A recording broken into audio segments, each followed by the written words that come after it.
കനത്ത മഴയെ തുടർന്ന് പാലക്കാട് വിളയൂർ കൊപ്പത്ത് വൻ ആൽമരം കടപുഴകി വീണു.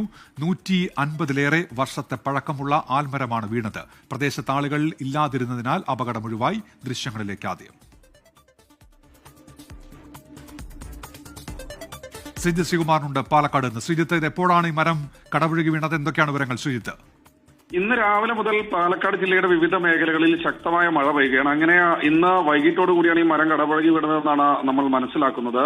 എന്തായാലും ഈ മരം കടപുഴകി വീണ സമയത്ത് ഈ പ്രദേശത്ത് ആളുകൾ ഉണ്ടായിരുന്നില്ല. ശക്തമായ മഴ പെയ്യുകയായിരുന്നു. അതുകൊണ്ട് തന്നെ ഈ പ്രദേശത്തെ ആലിന് ചുറ്റും ഒരു മനുഷ്യർ പോലും ഉണ്ടായിരുന്നില്ല. അതുകൊണ്ട് വൻ അപകടമാണ് ഒഴിവായത്. 150-ലേറെ വർഷത്തെ പഴക്കമുണ്ട് എന്നാണ് ഈ ആൽമരത്തിന് നാട്ടുകാർ പറയുന്നത്.